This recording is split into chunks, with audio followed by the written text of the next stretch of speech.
Esse aparelho de anestesia é o aparelho de anestesia mais padrão que a gente tem na veterinária. Por causa da marca, é uma marca de maior acesso econômico, então a galera vai fazer pesquisa de preço, acaba vendo que esse é o mais barato, por isso que vende tanto, tá?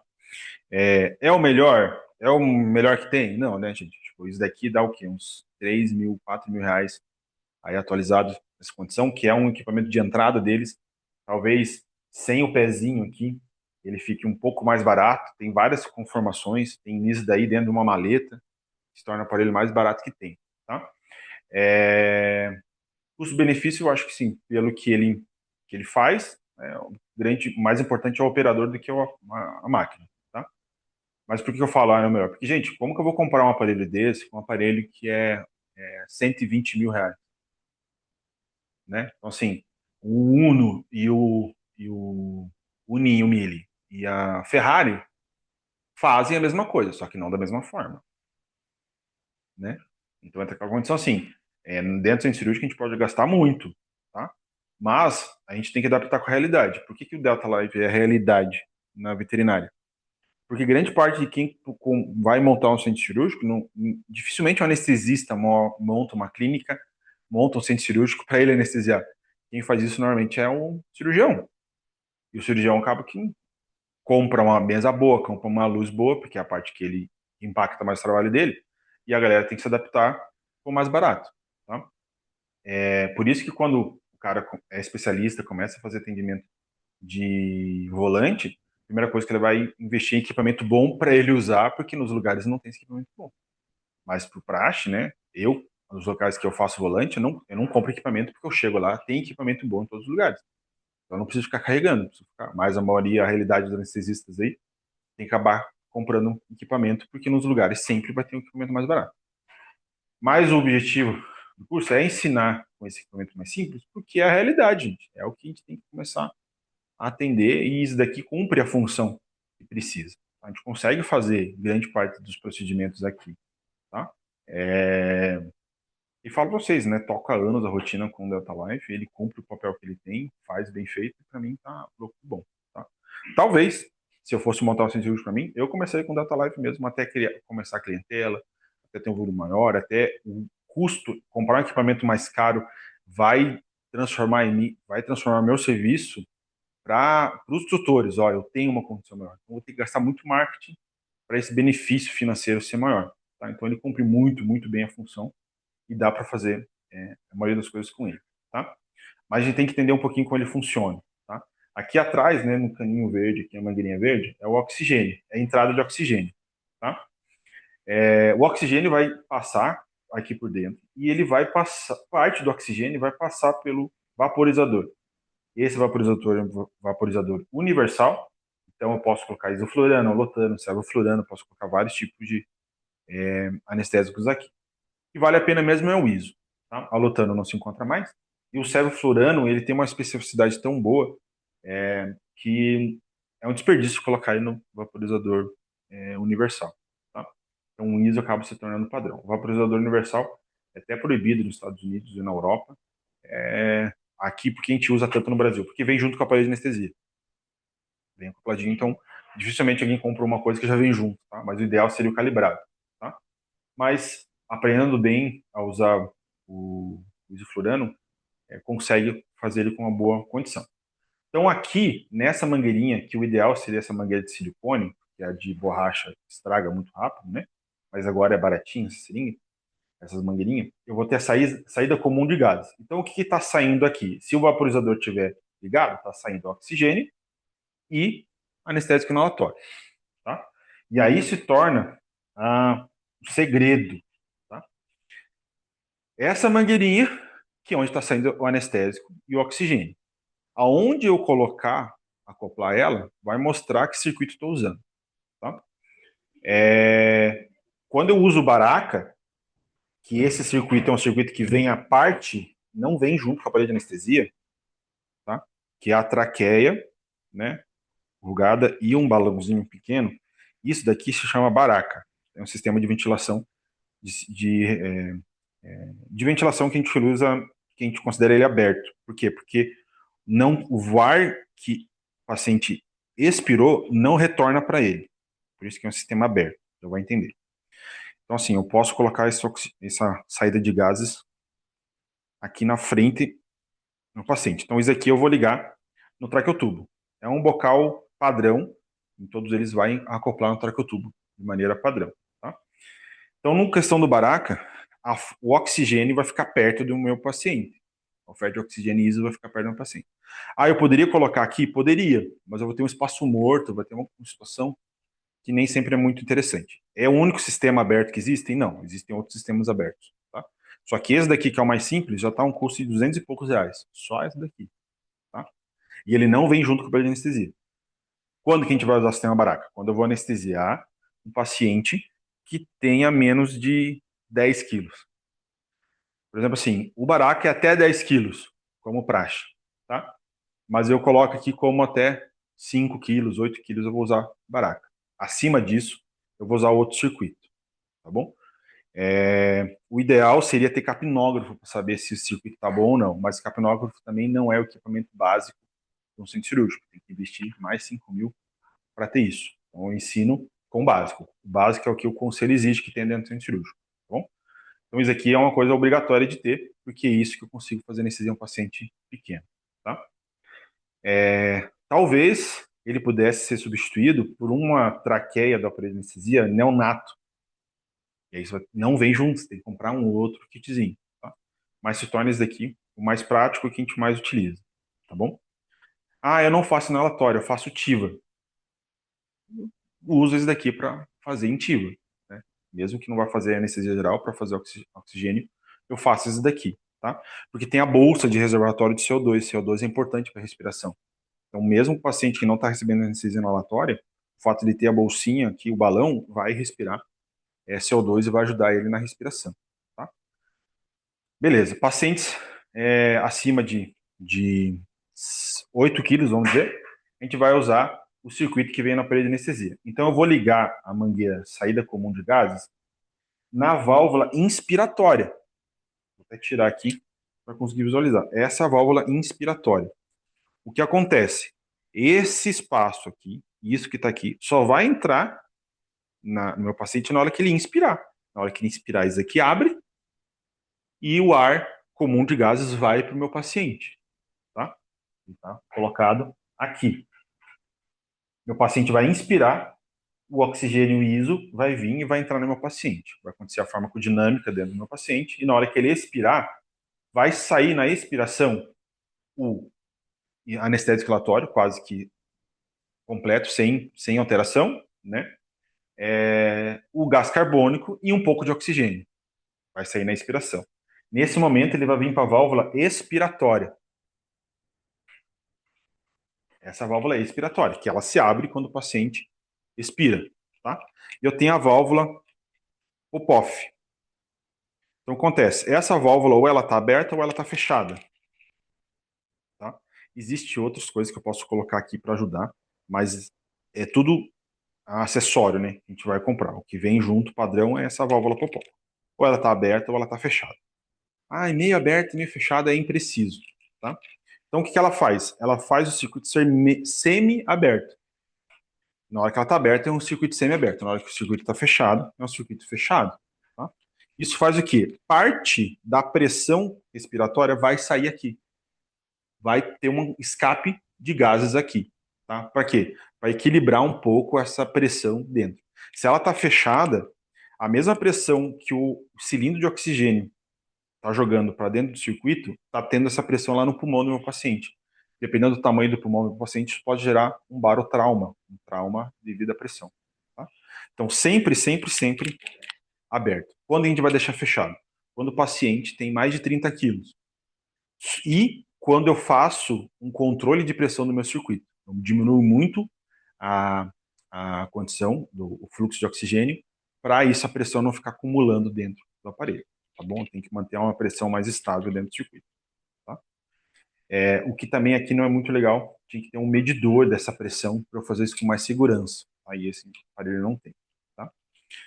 Então, sempre, sempre aberto. Às vezes, quando eu vou ventilar meu paciente, eu fecho ele, ventilo e depois eu tenho que abrir. Se eu esquecer, vai dar problema. Tá? Esse ar vai expirar, parte vai se perder para a sala, então parte do isoflurano vai sair, mas grande volume dele vai vir aqui para a calçodada e vai vir para o balão, tá? Depois eu passo para vocês a tabelinha do tamanho que tem que ser o balão conforme o tamanho do paciente, tá? Isso interfere também muito, tá? Mas a calçodada, ela tem aqui duas funções. Primeiro, a absorção de CO2. Na hora que esse ar passa pela calçodada, o CO2 vai ficar grudado nessa calçodada. E aqui embaixo vai ter ISO e um pouco de oxigênio. Tá? Na hora que o meu paciente inspirar, ele vai inspirar o ar que está aqui, vai fechar a válvula, ele vai inspirar o que está dentro do balão. E vai se misturar esse ISO que está no balão, vai se misturar com o novo ISO que nunca encostou no meu paciente. E aí esse é um circuito de reinalação de gases. Vai ser reinalado um pouco de gás. Com isso, eu posso diminuir um pouco o oxigênio e diminuir um pouco o fluxo de isoflurano, porque estou reaproveitando o que está no circuito. Quando é no baraca, eu tenho que deixar esse aqui mais alto, porque está perdendo tudo que ele expira, está perdendo para a atmosfera. O raciocínio é esse. Tá? Quando eu estou no circuito semiaberto, eu posso diminuir um pouco aqui. Mas depois a gente fala um pouco sobre isso. Então, só para entender a questão do circuito. Tá? Tem gente que pega o inspiratório e coloca aqui, mas não tem muito sentido. Tá? Porque ele vai inspirar, aí o circuito, o ar vai vir para o balão, e na hora que ele inspira, ele vai tirar o CO2. Então a tendência, tecnicamente, é inspirar mais CO2 aqui, porque tem um tempo para essa reação acontecer, né? Tá? Então, quando eu forço a passagem do ar muito rápido por aqui, parte desse CO2 vai passar direto. Tá? E outra função da calçodada é aquecer o sistema respiratório. Por quê? Porque todo gás que sai com pressão, o gás o oxigênio que sai com pressão do cilindro, ele sai muito frio, muito gelado. E entra um ar geladíssimo no meu paciente e sai e tira todo o ar quente do meu paciente. Então isso daí vai causando um esfriamento dentro do tórax, perto do coração, perto da aorta. Então o paciente perde temperatura muito rápido. Essa reação do CO2 com a calçodada esquenta. Então esquenta um pouco mais a condição de ar. Tá? Então eu tenho que, por isso que o cilindro que eu ligo no aparelho de anestesia tem que ter um controlador de pressão. Nossa, que saiu. Tem que ter um controlador de pressão, porque se eu jogar muita pressão aqui, eu vou esfriando muito o circuito. Tá? Então por isso que eu tenho a calçodada tem dois benefícios nessa condição. Por isso que ela tem que estar sempre trocada com frequência para garantir que esse CO2 não seja absorvido. O nosso já está para trocar. Ele fica meio roxo. Depois que ele fica roxo, ele não funciona mais. Só que se você não mexe, você para de usar ele, ele volta a ser branco e nunca mais vai voltar a ser roxo. Então, uma vez que aquela pedrinha ficou roxa, tem que tirar, tá? Então, o pessoal, nem tá roxo. Às vezes tá roxo, permanentemente roxo, meu Deus, demorou muito para trocar esse calçodato, tá? O nosso já está na época de trocar já de novo, tá? Então, esse seria o circuito do aparelho de anestesia, tá? No baraca é aberto, válvula fechada é fechado e com a válvula aberta é semi-aberto, tá bom? A maioria dos pacientes vai utilizar ou baraca ou semi-aberto, tá? Beleza. E o fluxo aqui, tá? Aí vai acontecer assim, cada vaporizador tem a sua maneira de trabalhar. Eu prefiro não é par, não é esse protetor de luz para reagir menos com anestésio, tá? Essa parte aqui é onde eu coloco o ISO, e essa daqui, na hora que eu abro, o ISO sai. Então, eu posso abrir um pouquinho e colocar o frasco aqui, ele vai ficar derramando dentro do frasco. Tá? O ideal é sempre deixar meio, assim, tá? Não deixar tão embaixo. É questão, às vezes, de costume. Tem muito profissional que fala que a quantidade de ISO aqui não interfere na vaporização, mas para mim, eu sempre deixo meio. Nem tanto no céu, nem tanto no inferno. Tá? Deixo aqui meio. Uma condição que eu gostaria de fazer é sempre deixar no 50. A cada procedimento eu ver quanto que eu gastei. Ele vai baixando, eu vou vendo quanto que eu gastei em cada procedimento, assim vou podendo ter um controle. Né? Então toda anestesia que começar eu deixar no 50, na hora que termina eu vejo quanto que consumi de ISO, isso vai me dando um controle também. Tá? E esse daqui é o que abre e fecha. o que acontece? Na hora que eu abro, eu permito que parte do oxigênio passe aqui por dentro. Tá? Vamos dizer que ele está vaporizado aqui. Passou a noite aqui. Eu tenho parte do anestésico em líquido e parte do anestésico em vapor. Se eu tiver um vazamento aqui no meu circuito, vai passar uma semana, já não tem mais nada disso aqui. Ele evaporou tudo. Ele está aqui, ele não sai, porque tem uma pressão aqui dentro. Chega um equilíbrio de gás com líquido que não permite mais que o líquido vire gás. Então estabelece aquela pressão. Tá? É a Coca-Cola. A gente abre a Coca, as bolinhas começam a estourar. Então existe uma pressão ali dentro que impede que mais gás saia do líquido. E aí ele fica estabilizado. Tá? Então a gente vai. Esse aqui está numa condição de equilíbrio. Se eu somente abrir sem passar oxigênio, vai vaporizar? Vai ter um vapor ali. Tá? Só que essa taxa natural de vaporização não chega a uma porcentagem capaz de fazer anestesia no meu paciente. É uma condição muito pequena de vapor que tem. A gente fala porcentagem, né? Porcentagem de ISO no ar que está aqui dentro é muito pequeno, não é capaz de anestesiar. Se eu pegar aqui agora, abrir e dar uma charada, vou dar uma tonteada. Mas não vou conseguir fazer uma anestesia em mim por causa disso. Tá? Então, o que acontece? Simplesmente o fato de o oxigênio passar por dentro do líquido faz com que a vaporização dele aconteça de maneira mais aconteça maior, né? Mais vaporização. A ideia é que aumenta a superfície do líquido e ele evapora mais conteúdo. Então, quanto mais bolhas passar aqui, maior seria a superfície dele. É o mesmo sentido assim como que a água da chuva evapora sem chegar a 100 graus Celsius, que é a taxa de ebulição da água. Para a água sair do físico para o gasoso, tem que chegar a 100 graus de temperatura, né? 100 graus Celsius ele passa do líquido para o gasoso. Então, como que a água do asfalto evapora sem chegar à ebulição? Tensão de superfície. Ele vai evaporando. Só que lembra assim, quando você vai passar pano na casa, fica uma poça ali. E o pano está encharcado demais para você tirar aquela água. O que você faz? Você passa o rodo e espalha aquela água. E rapidamente ele vai evaporar. O que você fez? Você aumentou a superfície para aumentar a taxa de evaporação. Então aqui ele tem uma taxa de evaporação porque ele tem uma superfície rígida, a superfície da circunferência do vaporizador. Quando eu passo o ar daqui, a bolha, as paredes da bolha viram uma superfície. Então seria a mesma coisa de eu pegar esse cilindro e aumentasse ele. Vai evaporar mais, porque agora a superfície do líquido está maior. Tá? Então, na hora, a quanto de oxigênio eu faço, bolhas eu faço passar, eu aumento a superfície ou diminuo a superfície e vai aumentar a vaporização ou diminuir a vaporização. E essa situação, eu quero chegar numa concentração de anestésico inalatório, vapor, no ar inspirado. Uma porcentagem. Tem equipamentos que a gente põe que calcula isso. Tá? Só que acontece, o isoflurano para cão e para gato, para gerar uma sedação em que 50% dos pacientes não sentem dor, estímulo doloroso, um corte na pele, por exemplo, eu tenho que ter 1,3% de isoflurano inspirado. Quando eu chego nessa condição de 1,3, eu faço com que 50% dos pacientes não tenham mais sensibilidade a corte, a dor. Tá? Se eu aumentar um ponto, se não me engano, dá 1,7, quase 1,7, 1,5 em alguns quebrados, 95% dos pacientes não sentem dor. Isso daqui, gente, é mais bolha ou menos bolha. Com isso daqui, eu não consigo calcular quantos por cento está entrando.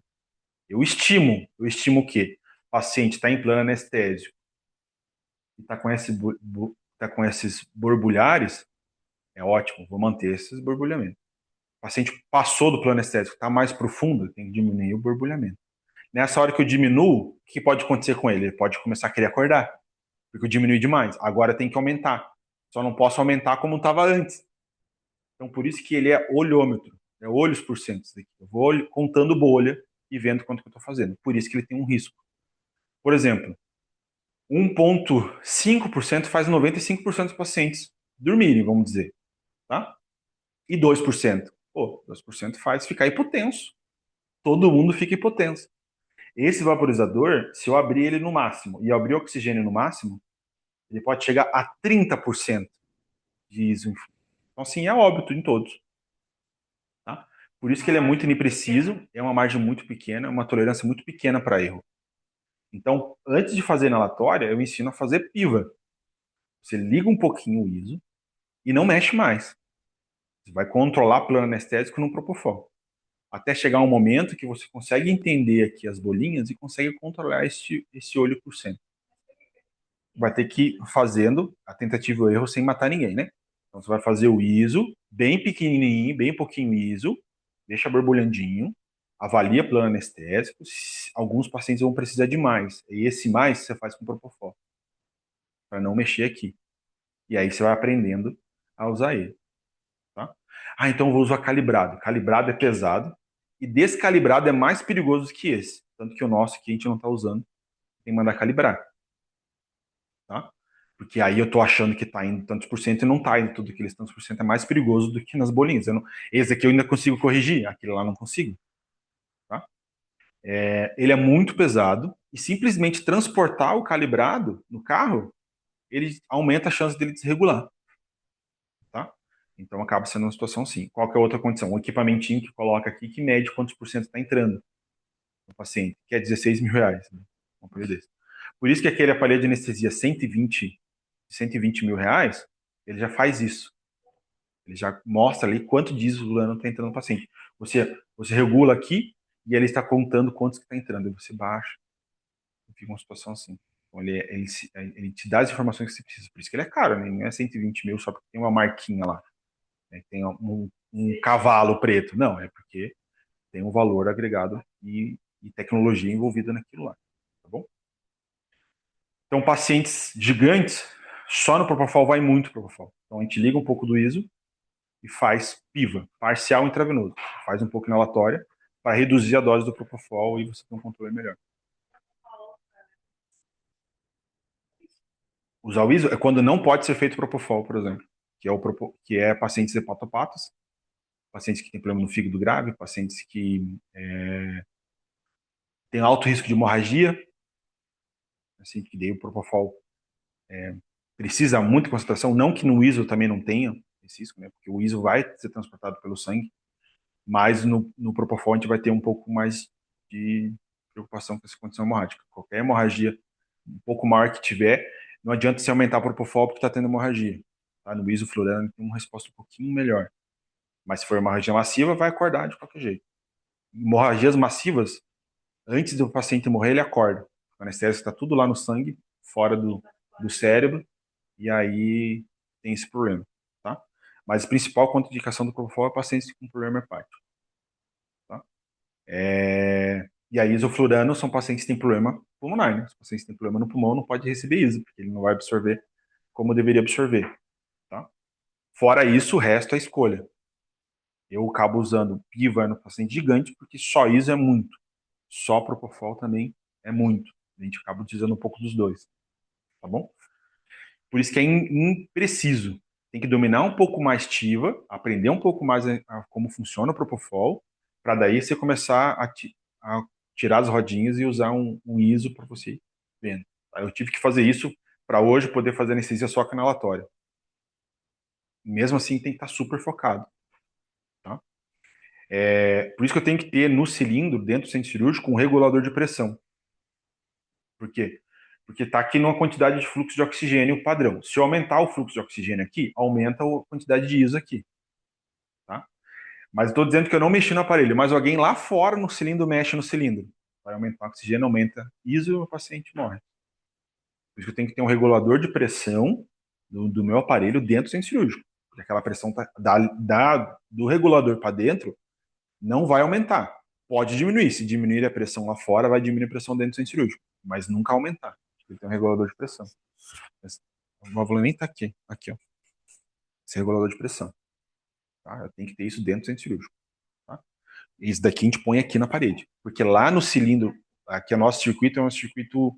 A gente tem um centro de oxigênio, né? Uma central. Lá na central tem o regulador de pressão da parede. Então, teoricamente, eu não precisaria desse. Mas a gente coloca isso como princípio, porque se alguém mexer lá fora, dentro do centro cirúrgico, não desregula. Tá bom? Em vez de usar isso, em vez de usar isso daqui, às vezes tem um painel que apita quando muda a pressão para a equipe se entender o que está acontecendo dentro. Mas é caro também, né? Manutenção de esquivamento é caro. Coisa que acaba sendo melhor. Tá bom? Acho que é isso.